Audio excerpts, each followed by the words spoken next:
stay tuned because for the next 60 minutes, Motorsports Unlimited is on the air. Hi, I'm Jerry Bryant, and these are the lovely ladies of motorsports. And all this hour, we're going to have 60 minutes of action-packed excitement. All kinds of exciting things will happen. And we got the famous Bill Wildt, and we got all kinds of other good stuff that's happening all this hour. Motorsports Unlimited, 60 minutes of non-stop action. So let's go to the studio right now.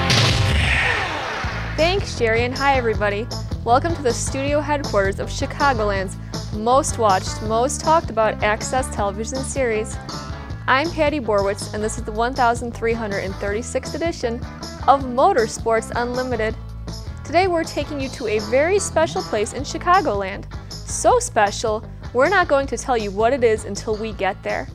Let's start out by saying Bill started in downtown Chicago and headed southwest on I-55. In about 20 minutes, he was exiting I-55 at Lamont Road North. Let's join him as he explains. I am standing, I guess we could say the corner, but there's really no corner, at the corner of Lamont Road and I-55. I-55 is behind us, is the highway behind us. I just got off of that, and it's just about exactly 20 miles from downtown Chicago on I-55, and you get off at Lamont Road going north. Now, I'm telling you what I all did to drive this, but the important part is where I'm taking you. I'm taking you to what I think is one of the best kept secrets in all of Chicagoland. This is an absolutely gorgeous area, and we're going to talk more about that as I go along today, but I don't want to do it right now because it's dangerous out here by the highway. But anyway, we're at Lamont Road and I-55, and I think you're going to be amazed at the place I take you to. Bill quickly packed up the video equipment and headed towards his as-yet unnamed destination. Let's join him.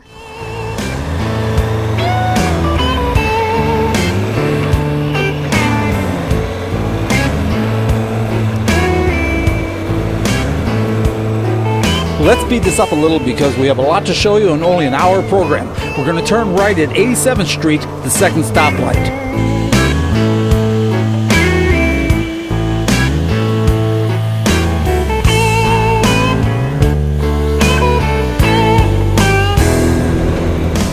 Notice how rural the area has become after we left Lamont Road. Almost secluded, very pretty, but kind of tucked away. Now, just up ahead, on the left, that's what we're looking for. It looks like the sign indicated Brookeridge. Let's take a closer look. Well, here we are, folks, and I'm going to do my best in this because it's when you look at the word, it looks like it's easy to say. It's hard to say with the E in there, but it's Brookeridge. And we are actually in Downers Grove, as I understand it. This is one of the loveliest little rural communities that you could ever encounter. You know, we're very lucky in the Chicagoland area, and I'll bet people seeing this in other parts of the country, or for that matter, now that we're on YouTube in other parts of the world, find it hard to believe that something 20 miles from Chicago is so rural and is so cool, because I haven't told you yet what is cool about Brookeridge, but I just wanted to show you the entrance sign.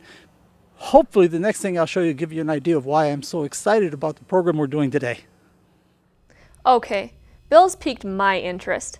I'm not sure what Brookeridge is, but it must be pretty special if Bill's going through all this effort.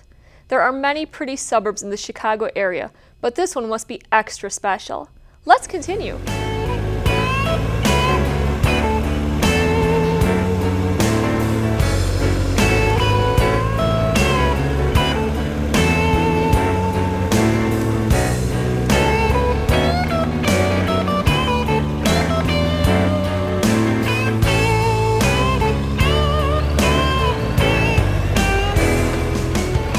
As we move into Brookeridge, it's easy to see these are high-end homes.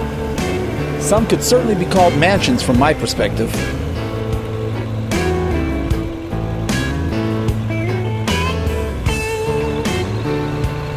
Of course, I'm not a real estate expert, and I didn't bring you here to admire architecture, nice as it is. After all, this is Motorsports Unlimited, so there must be a motorsports connection, right? Of course, and we're almost there.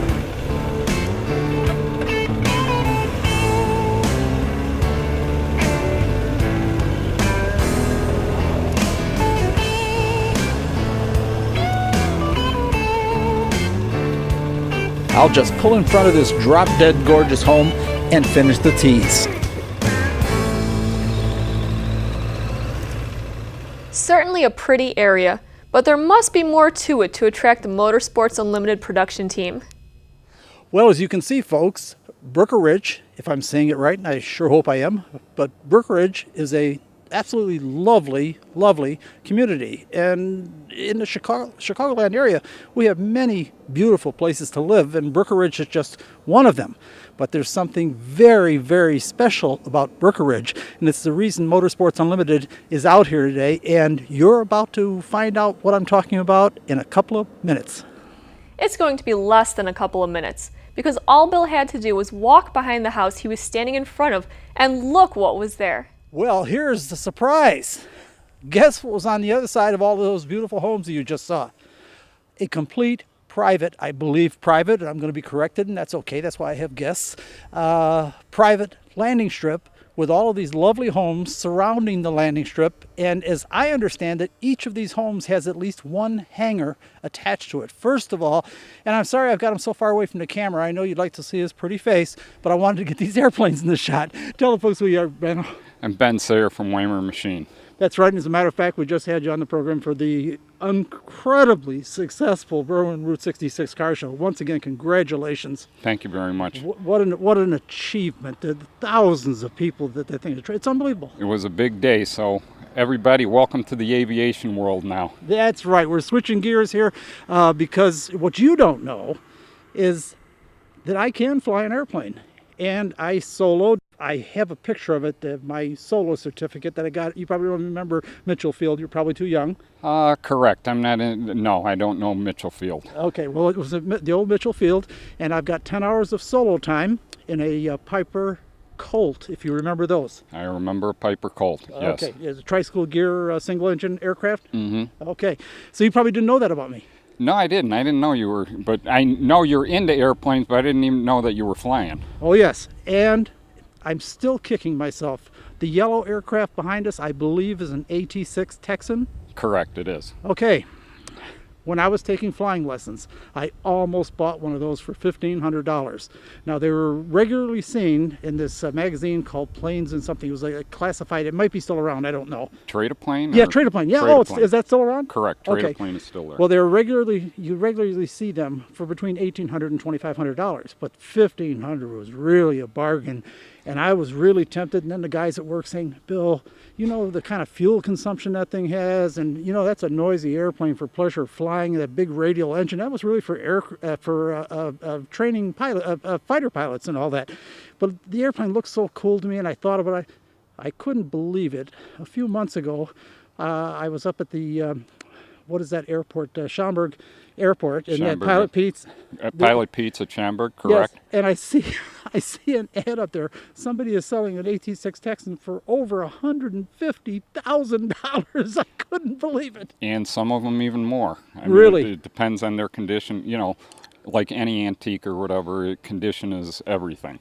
Well, what I want the folks to know is, I've teased them on the way here. I told them that this place is only, as the crow flies, and that's pretty much how I-55 goes, this is only 20 miles from downtown Chicago. You'd never guess that this was this close to Chicago, and I would bet this is the best kept secret in Chicago. But the one thing you've got to do, and you probably have to do this several times, you have to tell me how to pronounce it, because I'm afraid I'm killing it. This is Brookeridge Aero. Brookeridge. Brookeridge. Brookeridge. Boy, I think I'm saying brokerage. Brookeridge. Brookeridge. Brookeridge Aero. Correct. Explain to the audience, I gave them a rough thumbnail, exactly what this is. We are an aero estates. We are an aero community, okay? The whole community is called Brookeridge. The runway and homes that are actually on the runway or have runway access are part of what is known as the airport or Brookeridge Aero. But Brookeridge as a whole goes from Lamont Road on the west, Carriage Greens, Brookeridge Creek on the east. On the south, it's bordered by Oldfield Road. On the north, it's bordered by Plainfield Road. And what it actually is this is the kind of place that, if you were a boater, it would be like living by a marina.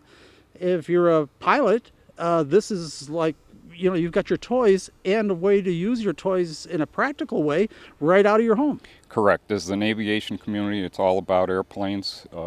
Many of these hangars have project airplanes being built in them.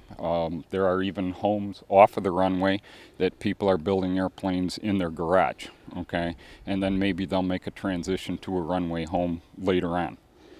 Well, folks, if you ever want to know if Bill Wildt ever makes it, where he's going to live, this will be it right here. And I've got to have a place with a hangar on each side. You can do that. There's one right next door here or whatever. They got dual hangars. Awesome. It's just an awesome place, and I think the best kept secret in the Chicago area. I would say this community has been very low-key or whatever and keeping it a secret, and we're trying to get the aviation word out now and bring it more into the light, and this is what this fly-in is all about. And on top of that, it's a wonderful place for airplanes. It's also a beautiful area. It's a beautiful area to live. It's a great place to live. We are in unincorporated DuPage County. We are basically fully surrounded by Darien, but we're unincorporated here. Okay, because right I thought I saw on the map that it came up Downers Grove. Correct. Well, unincorporated Downers Grove, DuPage County. Okay. All right, is there anything else you want to fill us in on before we get underway here? I would just like to welcome everybody to the 3rd annual Brookeridge Fly In. Look for us next year for the 4th annual, and it should be in September again. And you can get all the information you want by ll22.org. That's ll22.org. Lima 22 is the identifier here for the airport. Well, folks, that last part didn't make a lot of sense to me because you have to remember it's been probably 50 years since I was flying. But we're going to take a look around here today at some of the airplanes that they have and talk to some of the people here. And I hope I'm going to do a follow-up interview on something I started 2 or 3 years ago. So don't go away. I told you this was one heck of a surprise coming your way. Surprise is right. Who would have guessed that behind those beautiful homes was an active airstrip? Like Bill, the Lima 22 identifier does not mean much to me because I don't know what it means. But Ben did say airport, so apparently Brookeridge is an official airport. I'm sure we'll learn more as we go along. Let's meet one of the residents and check out his aircraft. Well, I asked Ben to guide me to the first interview. So naturally, he's got to grab a guy with an AT6. You don't know what we're talking about. I'll explain in a moment. You are. I'm Rick Siegfried, and this is my T6. That's right, and as I understand it, your dad was a former United Airlines captain that I talked to a few years ago. I believe that's correct, and I'm a current captain. No, for United? That's right. Well, then you can't tell me the story I want, though, about the Caravel. No, I can't. The But he Caravel, can. he can tell you all about the Caravel. Yeah, absolutely. I almost got a chance to fly one after they retired from United, but not quite. Okay, the audience doesn't yet know what the Caravel is, so I'll hold Okay. that till I talk to his dad. First of all, the story we're talking about the AT6, I have a solo certificate and 10 hours of solo time in a Piper Colt. Back then, and we're talking about mid-60s, I was looking at an AT6 I could have got for $1,500. Now, they were regularly going for between $1,800 and $2,500, but $15,000. Now, it was a wasn't, bargain. Oh, and then I'm talking to the guys, I already told this to Ben, but then I'm talking to the guys and they're saying, Bill, the fuel would kill you on that thing. It's a military airplane. It's noisy. That big radial engine, it's not really nice for pleasure aircraft, and blah, blah, blah, blah, blah, blah, blah. I didn't do it. You should have bought it. A few months ago, I was up at Pilot Pete's, and I see a paper laying there. A guy's got one for sale for over $150,000. That's a pretty cheap one. That's an inexpensive. That's a mid-price one. Oh, unbelievable. I said to myself, boy, I'm really a sharp investor. There you go. Tell me about your airplane. Okay, this is a 1942 AT6D model. Okay, it was the advanced trainer. That's where the AT comes from. It was the advanced trainer in World War II. If you were going to be a pilot in World War II, either in the Navy or the Army Air Corps, you'd start off in an airplane like the Stearman, which is a cloth-covered biplane. Then you flew to the basic trainer. That's common name was it for the Wildt vibrator was a common name for it. And then if you were going to be either a fighter pilot, you flew the AT6. If you're going to go be a Mustang or a Thunderbolt pilot, and if you were in the Navy, you learned how to fly the SNJ, was the equivalent number in the Navy. Same airplane, just different number. And they actually flew them off of carriers. That's where they got carrier qualified. Then they got out of that into a Bearcat or a Corsair or whatever Navy airplane they were going to fly. So very versatile airplane. The nickname is the Pilot Maker because it taught you how to fly. All right, folks, the interesting part about this, as far as, again, my experience with kicking myself for not buying one, was you have to understand, these were, in fact, military trainers for fighter pilots. And the fact is, you don't have two people sitting side by side. They're one behind the other. They're in tandem, exactly right. Yeah, and so believe it or not, the student actually flew them in the front most of the time to get soloed. They also flew them from the back seat because that's where they get their instrument training, where they learn how to fly instruments. Didn't have instruments in the front? Well, the instructor would sit in the front seat, and they actually had a canvas hood that they pulled over the top so they couldn't see outside, and all they could do was reference the instruments in the back of the airplane. So that's where the name hood came from that we still use today when we are teaching people to fly instrument aircraft. But what I'm getting at for a young guy, and I was about 23 or 24 at the time, I'm thinking, take a lady with me. I want to be side by side, and all of a sudden and the big radial engine. That's not exactly a quiet ride in there. No, it's not exactly a quiet ride. We're fortunate today. We have much better hearing protection than they did back when you were thinking about buying one. Okay, but it's still, I'll tell you something, folks, the reason it's a great plane is it's an all-metal aircraft, and everything built to military specs is built top-flight military specs. It may not be the same plane you designed for somebody that wanted a Piper Colt or a Piper Cherokee, but for a person that wanted a great performing, solid, rugged aircraft that could actually do carrier landings on it, the AT-6 was it. It is a fantastic airplane. You're exactly right. I mean, they're still flying after 70 years in the air. Yeah, and this sought actually after. was their 75th. This year, 2013, is their 75th anniversary for the AT-6 series. That's when it was designed. $1,500 I could have had one. There you go. 1938 till today. I'll tell you something else I can tell you about this fellow. I just met him for the first time. He reminds me very much of his dad. When you look into his eyes and when he talks, like his dad, he's in charge. And you have to be that way to be a captain of an aircraft.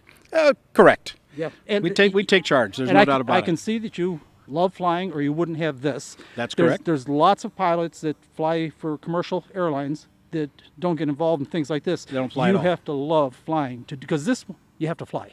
Without a doubt. You got to fly it all the time. My guess From the is day that- you start it up until you shut it down and put it back in the hangar. My guess is that United, and I have been back there many, many years with the new aircraft, it's almost one of those things you're only allowed to take off and fly it for 20 seconds and it all goes on autopilot, or no? Well, actually, most of the time, the airplanes I fly, most of the time, guys will make the takeoff. They fly it until sometime in the climb, then they turn the autopilot on, then they manage the systems, and then somewhere in the descent, they turn it off and fly the airplane by hand. Depends on the weather and what the weather's like. If it's a instrument landing, we leave the autopilot on all the way down till touchdown, actually. So. Well, I used to remember talking to because I was always curious about the aircraft and all that, and I used to remember talking to the captains and that when we, I was a ramp serviceman at United, and we put the jetways up, and then you'd sometimes be waiting and be talking to them, and we had DC-6s at the time, a lot of 6s, a few 7s, a couple of Viscounts, Caravels, just getting into the 720s and DC-8s. The hearing them talk is a totally different language than you guys have today. They would be talking about how they were going to run down this line of thunderstorms, and they think there'd be a hole in it when they got towards Kansas City. You guys don't even think about that stuff anymore, do you? Well, believe it or not, occasionally we have to do that. We can fly a little higher and faster than they can. Yeah. But we still look for the big lines of thunderstorms that come across the Midwestern United States. We still avoid those whenever possible and fly in between them. So even as high and heavy as you guys are, the weather is still a concern. Weather is still That was drummed into me as a student pilot, that the weather is life in the airplane. That's right. We got a lot more capability than those 6s and 7s had, but it's still the same. You don't want to go flying in thunderstorms, and we don't. I'll tell you something. It does my heart good to talk to him. I mean this in the most flattering way. You remind me very much like standing in a jetway talking to the captains of that time. There's a certain competence and control is the right word. When you're in the left seat, what do you fly, by the way? I was flying the 747-400. I just went to the 777. Oh, boy. They moved they closed the biggest and the 747 best base. stuff. Yeah, it's nice. It's good. Boy, I bet that stuff. What a career you've had. Congratulations. It's been a lot of fun. Thank you. Yeah. Okay, anything you'd like to add about, for example, this is the first time we're surprising the audience with this. I think this is the best kept secret in all of Chicagoland. It's a wonderful Brooker place. Ranch. Yeah, I've lived here since 1984, and I love it. I've actually flown out of here since the 60s because we had friends who were some of the first houses that were on this airport. My dad had friends who were, so I've been around this airport for a long, long time. But What a great great idea to be able to actually step out of your house into your airplane and fly to wherever you're going. That's pretty much what we do here when we have a good time doing it. How cool is that? It's fantastic. Again, I bet you never knew you could have so much fun with airplanes, and I'll guarantee you didn't know that there was a place like this close to Chicago. I'm telling you, 20 minutes from downtown Chicago. It's a lovely rural community with beautiful homes, and hidden behind these beautiful homes is a private landing field. This guy can jump in his airplane as he steps out of his house, take advantage of the breakfast club, If you want, sure. and then return to your home and never have gotten in your car. That's exactly right. I'll go several days when I'm off. There's several times when my car stays parked in the garage and doesn't move, but I've gone flying several times and maybe gone across the country to visit friends in my airplanes and then come home. I don't like Captain, to drive. Thanks for spending the time with us. I'm looking forward to talking to your father again. And all I can say is his father is very much like he is. The apple didn't fall very far from the tree. He knows what he's talking about, and knows how to say it, and I think you're going to agree when you meet him. And you're going to meet him next. We think you'll agree. Like his son, he's quite a guy. Well, I found him. I've been waiting to do this interview for 2 or 3 years now, and you'll find out why in a second. But first of all, please tell the folks who you are. I'm old Bob Siegfried. Boy, you're introducing yourself the way I introduce myself now. A long time. Doesn't that suck? It's the way it is, the way it works. I'll tell you something. If you were standing as close to him as I am, it's like looking at his eyes. It's like looking at your son. I mean, the apple didn't fall far from the tree. Well, I'm glad to hear that. He's a nice little boy. Okay, I want to remind the audience of something they don't know yet, that you also were a United captain, and you were a United captain back at the time when I used to work there. Good, glad to hear it. No, you wouldn't have been glad because we were mad at you guys most of the time. No, we always liked the ground crew. Well, yeah, you might have liked the ground crew, but you have to understand, us guys on the ground crew, we were trying like crazy to pick up those stewardesses. And as soon as you guys walked in with your brass hats, you know how far we went. We did well. Yeah, you did very, very well. We used to hate these guys. Anyhow, I'm only kidding. Even to this day, everyone has respect for the captains of these aircrafts because it takes a lot. It takes the right kind of personality. It takes the right kind of skill set. It takes the kind, and I don't know how to explain this to people. You got to want to have fun. And you got to be the kind of person that can handle it when everything goes wrong. Well, we try to make sure nothing goes wrong. Absolutely. But in your career, at some point, and because I'm particularly fond of the guy that put it in the Hudson River. Yeah. And I listened to every bit of that audio several times. They couldn't have had a better guy in that cockpit. No, they both did a beautiful job. Oh, I'm telling you something. Those people were so fortunate if they're all like that, we don't have any problems up there. Well, we hope that any airline pilot would do that. If that's a skill set that we hope we all have. Yeah, the idea of looking and making those mental calculations. Can I get to that airport? No way. What else is there? That's right. And to do it without flinching. Right. My hat's off to the guy. Anyway, all you guys to be congratulated. But one of the reason I wanted to talk to you again, and this has been sticking in my mind, years ago when I went to work for United, when he was working there, United still had a lot of DC-6s they were flying. Those were propeller aircraft, and they're not supercharged, so they have a very low ceiling. And they had DC-7s, a few of them, which are turbocharged, and those have a higher ceiling, but it's kind of the same airplane, just sort of modified. They were moving into the jet age. They had Viscounts, which were turboprop airplanes, and he also had something called a Caravelle, which I always thought was a particularly pretty airplane. It looked like you too. LaBelle Caravelle, wonderful airplane. And pretty.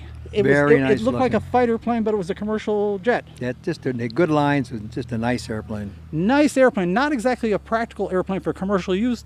Couldn't fit many people in it. It had, as I recall, we carried 64 passengers, and we burned a lot of fuel. The engines were not really efficient. That's an early jet engine, and they were nice but not really efficient. So we took 64 passengers. Now, on that same burn, the same amount of fuel that I'd burned from Chicago to Newark, I could fly a 767 on the same amount of fuel and carry 200 passengers. That's much more efficient today. Much newer, much better, yeah. Now, I'm sure you just heard that, by the way, folks. We have an airplane taking off once again. This is an airstrip right in the middle of this lovely community. It's, like I say, the best kept secret in the Chicago area. Now, back to the Caravelle. Okay. The thing that surprised, because I was always a technical guy, I was always interested in when the mechanics were taking things apart and checking things over and all that. I had my nose in there, and I noticed they had what looked like flaps underneath each wing, a long piece of aluminum, maybe maybe 12, 15 inches wide. I thought it was the whole length of the wing, but you're telling me it's 8 or 10 feet long. And I'm looking at these, and they had them deployed because they were working on something. And I'm asking the guy, I said, well, those are air brakes. Like, what do you mean air brakes? He said, well, air brakes, when they're coming in, he says, they put these down, it slows the airplane down. And I flew in a Caravelle, and I said, I mean, you couldn't believe it. It feels like you're hitting a wall when they put the air brakes down. And Absolutely. I knew what it was, so I knew that they worked. Yeah. And I started asking questions about why none of the other airplanes had that. Right. And they said, well, probably because it was designed right after World War II, and they were just getting to the jet age. It was mostly military designers, and they probably designed it because of a military standpoint. Well, the captain here knew a whole lot more than I do. That's why I asked questions. That wasn't the reason they had those brakes, was it? Please explain it to the audience. Okay, we had a real slow spool up time. That means that in order to get power on the engine, once you push the throttles up, it was quite a while. And it took a long time to get power. Well, the fix for that is to make the airplane dirty. Hang out everything you can that creates drag. Put the gear down, put down full flaps, and put out those dive brakes. But you still have the power on. And well, we do this prior to starting the final approach. And then we would add the power. We push the power up to carry more power because of all that drag. The reason we did that was on the approach, you're coming down, and in case you had to go around, you had to, weather wasn't good enough to land, you got down to 200 feet and you wanted to leave, if with the engines had throttled back and we didn't have all that drag out, we'd take a long spool up time. By putting all that drag out, meant we had to carry a lot of power to hold the speed on the approach. And we could get rid of the drag in a hurry. If we wanted to put power on the engine, it took 14 seconds to get from throttles closed to full throttle. We could push the power up, but we didn't get any thrust at all. And I want you to just, now pay attention to this, folks, because this is the important part. What he is saying is they're coming in with a lot of power on. They're not shutting the engines off completely. They're making the airplane slower by making it dirty with these air brakes and the gear down and all of that. And because, now here's what happens when they hit the throttle. Yeah, now if we didn't have it that way, it was all nice and clean and only had the power back closed where it needed to be to come down. When we would open the throttle, now just we want power, let's push the power up now. There's 5 seconds. Still no power. 7 seconds, you can start to feel it. 12 seconds, it's coming in about 50%. And now we have full power. That's how long it took to spool those engines power up, so you couldn't afford to let them come all the way down on the way in. So that's why we carried a lot of power, and if we had to go around, we just got rid of all the drag and added a little more throttle. Makes perfect sense, and I'm glad I talked to the guy. And by the way, for you youngsters out there that are fooling around with turbochargers and all that have struggled with the idea of getting them to spool up more quickly, so you know what they do with the drag strip. They sit there with the engine at full throttle with the RPM limiter on, going pop, pop, pop, pop, pop, pop, pop. Well, the reason they're doing that is they're trying to get that turbo spun up good and hard, making plenty of pressure. And they've done a terrific job of making the turbine wheels lighter so that you can literally blow on just, and they'll spin. And I'm wondering, because now how long do you say now for spool up time on the modern engines? 3 to 4 seconds. So it's dramatically different. So you can come in clean. You don't have to come down, with things like air brakes and things like that. Not as much. You can turn the power on and it's there. We still kind of go halfway in between. We still carry a fair amount of drag because the airplane is so much more stable and we can carry higher power. But so it's good, but we do have much faster spool up times. They do a better job with fuel controllers. They do a better job with bleed valves, all sorts of things to control it. So it's technology. Technology big advancement. But just to give you an idea, folks, that sometimes there are reasons for things that don't appear to be not as obvious. Not as obvious. And that one, I haven't forgotten the time I talked to him a few years ago, but I said, I've got to get that on the air because I think other people will be interested in that too. Now, I wouldn't be doing my job if I didn't ask you about the airplane behind us because I understand this one is yours. That's a Stearman. It's a Boeing Stearman. Boeing built 1,000 or so of them. I think they built 9,000 of them. This is a real pilot's airplane. Well, it's meaning you got to fly it all the time. Yeah, it was designed kind of interestingly. They wanted an airplane that was not the easiest thing in the world to fly, but was safe to fly because they wanted to teach people how to fly on it from scratch. George Bush Sr. learned how to fly in one of these, and so did the vast majority of the World War II. But there were other primary trainers, but this was the biggie. It's extremely strong, extremely safe, You have to use good technique. If you use good technique, it's a baby carriage. But it's just like landing in Mike's FM2 there. I've never flown that airplane, but it's the same thing. You want to make sure you got it straight and does a job. Now, if you don't, this will ground loop and maybe damage your wingtip, and you'll learn. Well, you'll learn quick in a hurry. But it's safe. That's the big thing. It has to have good technique to do a good job. If you use lousy technique, you probably won't get hurt. You might break the airplane a little bit. Won't get hurt. It's got a good sized radial engine for a relatively light airplane. Well, it's a 670 cubic inch engine. It's only 220 horsepower, but it's 670 cubic engines, and big round engines are fun. They make a lot of blue smoke. And I'll tell you how much I know about airplanes. There are lots of people that wear T-shirts that say real airplanes have round engines. That's right. And absolutely. you agree? Oh yeah, I love it. I love it. I got to ask you, if you don't mind me ask you. Sure. Do you still fly? Oh yeah, I have this airplane, and I've got a Bonanza. One of those Bonanzas down the field down here of mine. That's a turbocharged Bonanza, and I just went to Mobile last week, and we went up to flight level 230. And you know, do you mind? You don't have to say this if you don't want to. Do you mind if I ask how old you are? How old I am? Yeah. 84. And you still feel totally capable? Well, I don't know if I'm capable or not. But you're going to do it anyway. Okay, sounds like a biker, that's for sure. Yeah, so. Anyhow, listen, I want to thank you for spending the time with you. I wanted to do this interview, like I say, for 2 or 3 years since we had the conversation last time, because I know people can learn from that. Congratulations, great airplane. You're still in terrific health. And by the way, congratulations on a great son. How about that? I worked at United. Maybe most people don't realize what a big deal that is. To become a United captain is a huge deal. So not only a father, but his son, both United captains. Pretty cool. We both were flying the 747. He was flying a newer version than I did. I flew the old original 747, and he flew what we call the Dash 400, which is the latest one. Wonderful, wonderful airplane. Once again, this place, this Brookeridge, I hope I'm saying it right now. Brookeridge, okay. I hope I'm saying it right now. Who you talk to, Brookeridge or Brookeridge, either one. They've got real pilots and real aviation enthusiasts out here. We love it. 2 United Airlines 747 captains in the same family? That's special. And speaking of special, check out the next Brookeridge aircraft, appropriately called a Breezy. The last time we saw one of these aircraft was down at a thing called a Lansing Pancake Breakfast. And I might be saying that wrong, but I think I'm pretty close. First of all, you are. I'm Arnold Zimmerman. Do you know what I'm talking about at all? Yes, I do. It's the Lansing Airport in Lansing, Illinois, and every year they have a fly-in breakfast, pancake breakfast. The EA chapter there sponsors a fly-in pancake breakfast. Well, the person that apparently designed this aircraft, the Breezy, was down there giving rides, and one of our girls went up for a ride. I couldn't believe if it was Janine Lauschat. I couldn't believe she actually did it, because I sat in this thing and talk. Folks, all I can tell you is that when you sit in this aircraft, put a piece of 2x4 on the floor and sit out on the end of the 2x4 and then keep bringing it higher and higher with a set of ladders or something, and tell me how high you'd go on something. And flap your arms. And flap your arms, because it doesn't seem like there's any way to stay in the air. Well, there are many of these flying. Carl Unger is based at Lansing Airport. He is the original designer of the Breezy. 1964 was the first flight of the Breezy at the Rockford EAA convention. In fact, next year is the 50th anniversary of the Breezy, and we're going to have a big affair at Oshkosh.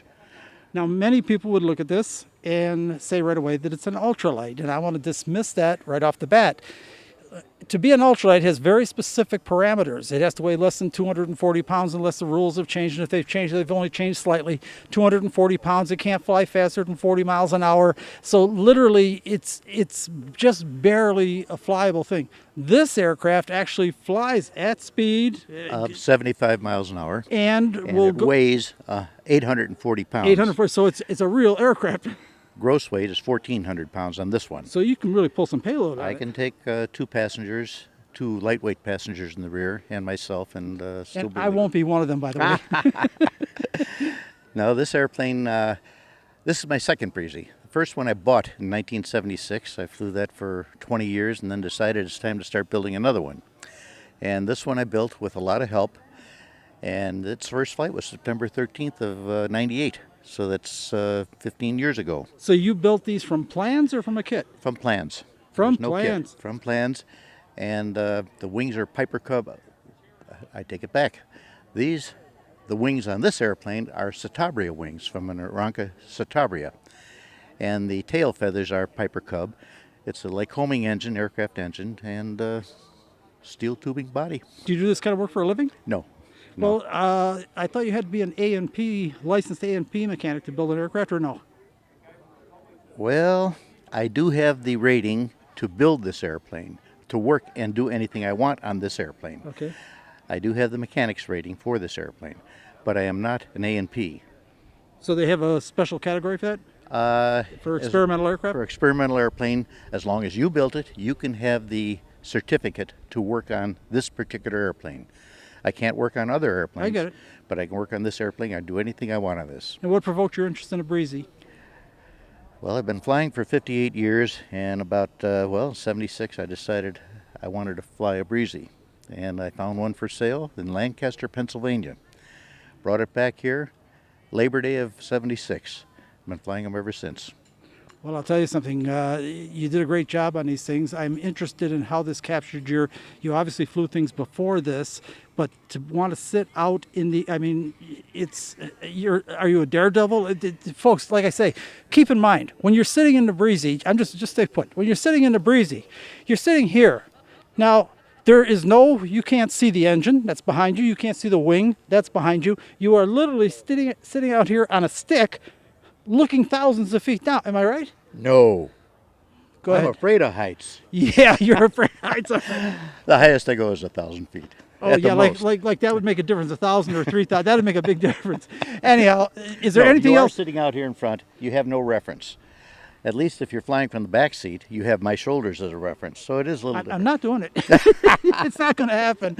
Anyhow, I want to thank you for spending a little time with us. And are you enjoying it out here today? I love it. I've lived out here for 40 Oh, years. you live here? I live here. I've lived here. In fact, I'm one of the original 26 that bought the airport in 1967. As I've said before on the show, if you want to know where I'll be living, if I ever made it, here, this is it. This is We've where got room here for you, sir. This is where I'd end up. People often ask me what kind of car I'd drive if I ever made it. Maybe I'll say a Veyron one time or a twin turbo V12 Mercedes the other.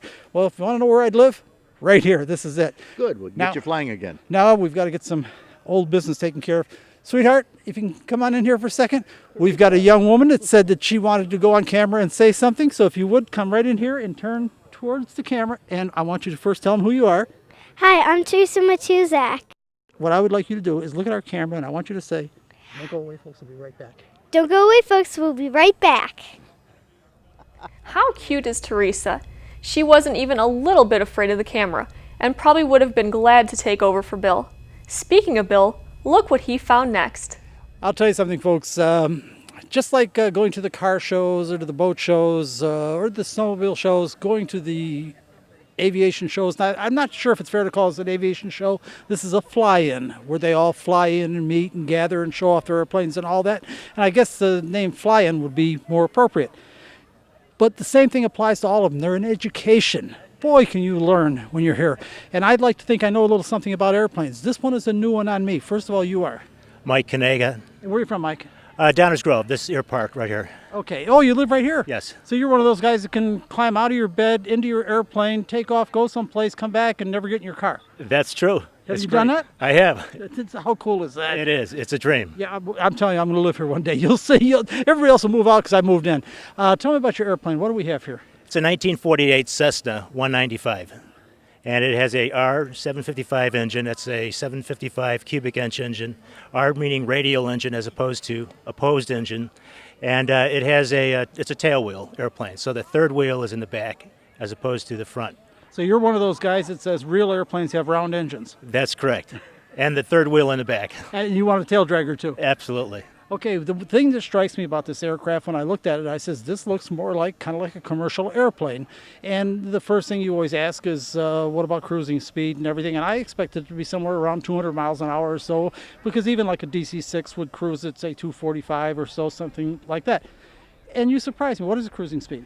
165 miles per hour, about 144 knots. It looks like such a substantial aircraft for a relatively low, it's not low, but a relatively, and then you explained that this was sort of the business jet of its time.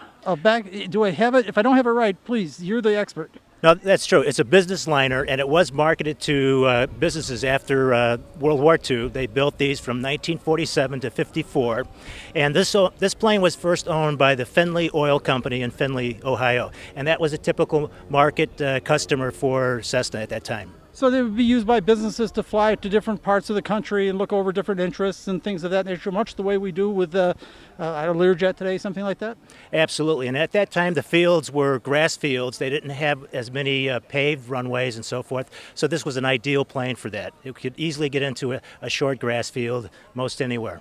Okay, the only experience I have flying was with a Piper Colt, and that was a tricycle gear airplane. You may not be familiar with it. They didn't make a lot of them, but it was a tricycle gear airplane. And I'd heard all kinds of stories from other pilots about the tail draggers and ground looping and all that. You seem to favor the tail dragger. Absolutely. And ground looping is a concern. You need to be checked out properly in a plane like this. If you do let the tail wheel get around too far, it will ground loop. And it's just a skill like anything else, like riding a bike. If you get the proper training, it's really a pussycat. And why do you like the tail dragging? It's more of a challenge. I like the fact that it's a little bit more of a challenge. Once you learn it, it's not as much of a challenge. And it's just also a very cool looking plane. Oh, it is. There's no question about it. It caught my eye right away. How many people can you fly? 5. It'll seat 5 people. It'll seat 5 people. Let's see, the pilot, co-pilot, 2 behind, and then 1 in the middle and the back? 3 people in the back, that's correct. Okay, I'll tell you something. It's a gorgeous airplane. Now, is there anything I missed about it you'd like the audience to know that you think they'd find of interest? They built 1,200 of these. There are 600 of them today on the FAA registration. We don't really know about how many of those are flying, but 600 or less. And it's got a huge support, like anything, like the cars and other motorsport that you cover. If you got an excellent club that can support these older planes and vehicles and so forth, that makes it a lot easier for the owners, and we have that.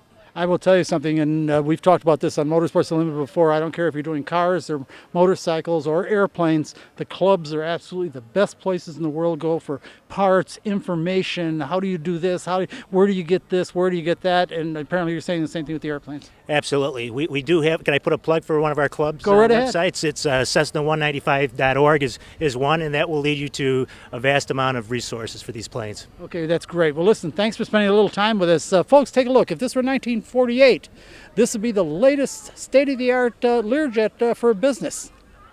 1948? Wow, the airplane looks brand new, yet it's over 60 years old. Amazing. Now we've looked at all metal airplanes, a wood and fabric airplane. How about a composite aircraft? Folks, if you remember earlier in the program, I was talking about when I was a young man, I always wanted to build my own airplane, but I always had the dilemma, the internal dilemma, was whether to do wood and fabric or composite or all metal. Each of them have advantages, each of them have disadvantages. Well, I selected this plane here today, and believe me, there's a ton of them here, but I selected this one because it is a perfect example of the advantage of a composite airplane. Look at the lines of that aircraft. Look at the lines of that fuselage. You can't do that with wood and fabric. You can't do that with metal. That has to be done with composite construction. And I, as a person who likes to think of himself a little bit as an artist, that's very compelling to me, the lines of these beautiful composite structures. I'm also a Burt Rutan fan who did it. You know what I'm talking about, right? Matter of fact, forgive me. Tell the folks who you are. My name is Kaylee Skalniak, and my husband Ed and I built this plane. Well, technically he built it, and I was the camera photographer on all the steps. This is a kit plane. It's an Ariane Lightning. It's an amateur built airplane. We built it so that it would be light sport compliant. So, and we just love it to death. It's a gorgeous plane, a real standout. There's no question about it. Now, do you fly? Are you a pilot? Oh, yes. Have you flown it? Oh, yes. And how is the performance? Oh, the performance is fabulous. That's another advantage of composite, lightweight. We also fly gliders, and this is a fiberglass aircraft, and it has a laminar flow wing. So it really cruises. Now, I'm going to stop you there. You better tell the audience what laminar flow wing means. It means that the air flows over it very smoothly. It means it's smooth, yes. Yes, very smoothly, as opposed to, say, the aircraft, the 195 Cessna that has rivets and whatnot. Right. The public really doesn't understand that when they put airplanes together, everything counts. Screws count, bolts count. That's why it's very important. If you look at really nicely done like any of the commercial airlines liners, go and look at a 747 or anything. You never see a bolt protruding from the surface. All the rivets are flush with the surface and all that, and that's for that laminar flow that we're talking about, so we don't end up with little burbles of air running all across the fuselage. Am I correct? You are absolutely correct. Okay, how long have you been flying it?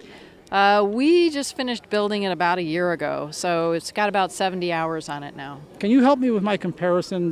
Not that, I'm 70 now. I'm not likely to build an airplane anymore, that's for sure. However, I still ponder these things in my mind. I assume you've flown other aircraft. Oh, yeah, absolutely. We had a Cessna Cardinal. Can you give me an idea, advantage, disadvantage of the composite construction?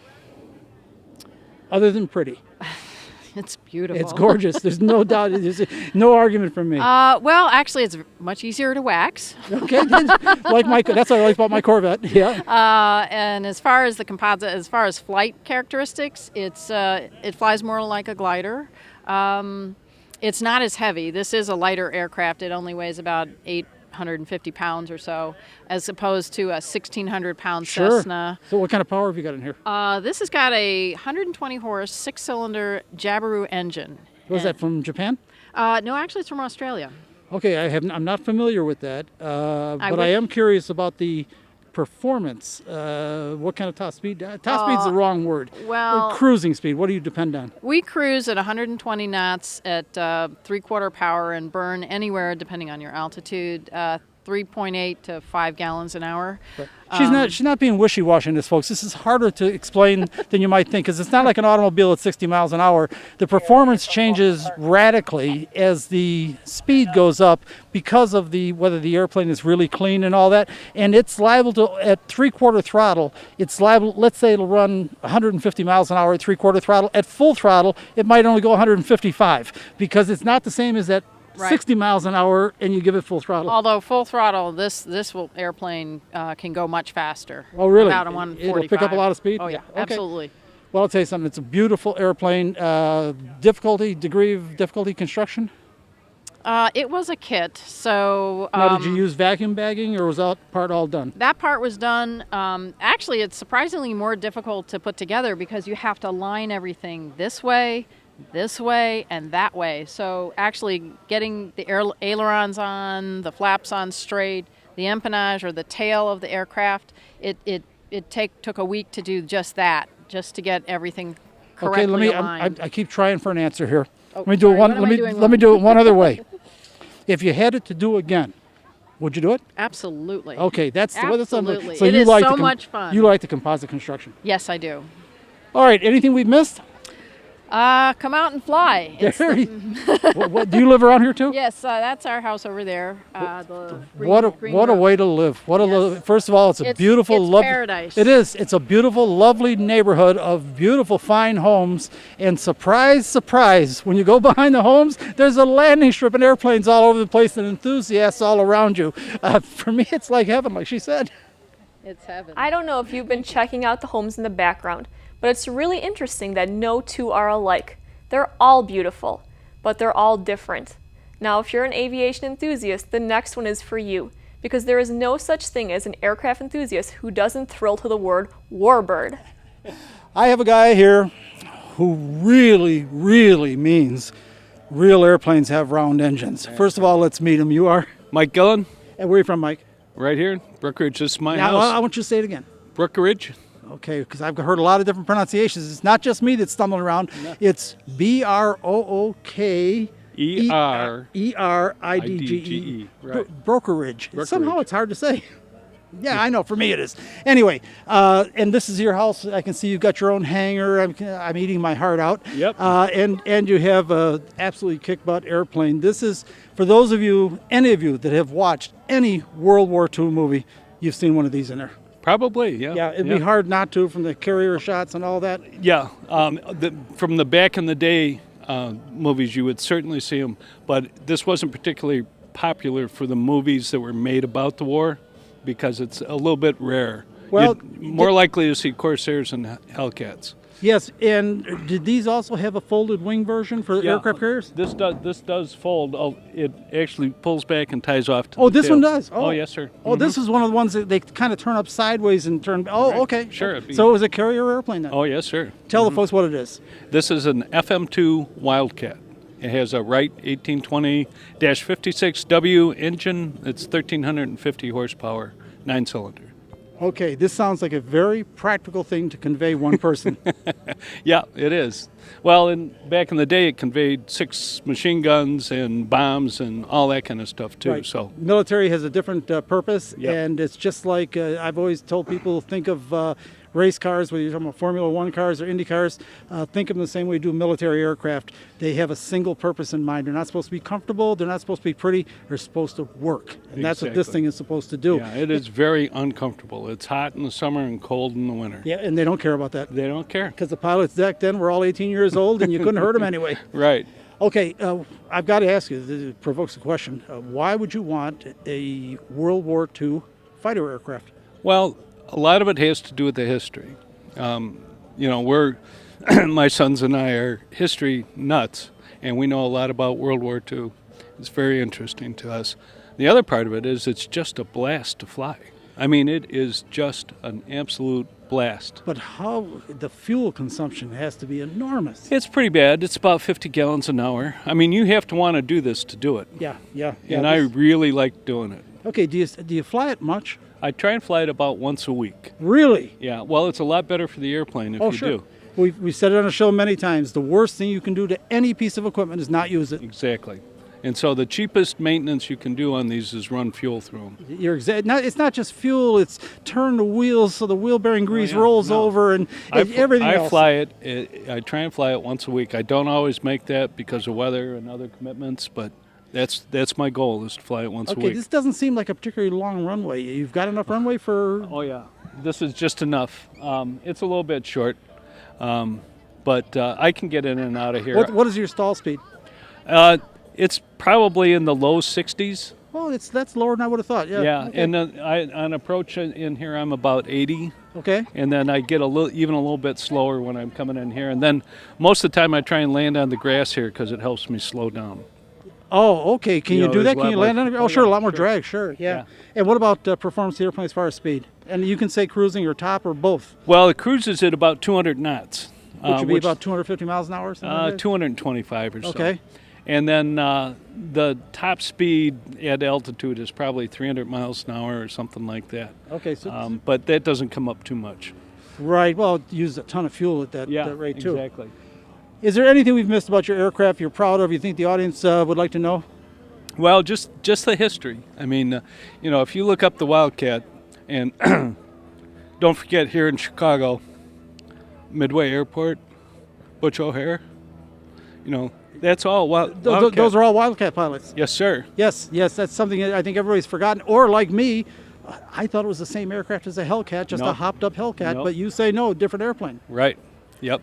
Well, I'll tell you something. Once again, the reason you come to these shows, and it's not a show, I know it's a fly-in, but the reason you come to these things is to learn, and that's how you learn. And I learned a bunch here today. I'll tell you, it's been an interesting experience. I want to thank you folks for putting this event on. And this is annual, as I understand it. This is the third annual. Third I think. annual. Yes, So, sir. folks, if you missed this year, this is 2013. If you missed this year, don't miss next year. Yeah, there you go. What a treat. Beautiful airplanes with people more than willing to talk about them in a lovely setting. A perfect way to spend a day. Let's see if we can squeeze in some flying footage.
always wish we had more time, but we're out with only enough left to acknowledge the fine work of our award-winning production team, including Tom McGrady, Don French, our webmaster Frank Barbalace, Rena Borwitz, and Sue Cassanda. Special thanks to JBTV's Jerry Bryant. Music is created for us by independent artists Roger Pauley and Jerry Herbert. Of course, we have to take a moment to thank the stars of this edition of Motorsports Unlimited: Mei Chin, Janine Lawshot, and our host, Bill Wildt. Me, I'm Patty Borwitz, encouraging you to check out Brookeridge in September.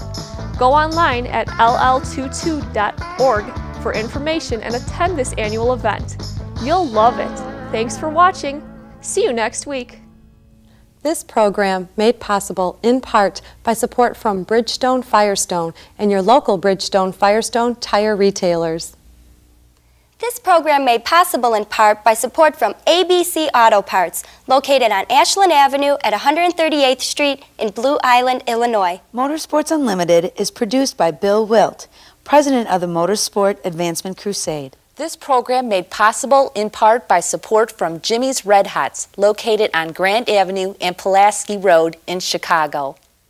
Motorsports Unlimited was created to raise public consciousness, understanding, and appreciation of the motorsport community and their activities. You can contact us by email at msutv.com or email us directly at msutv@aol.com.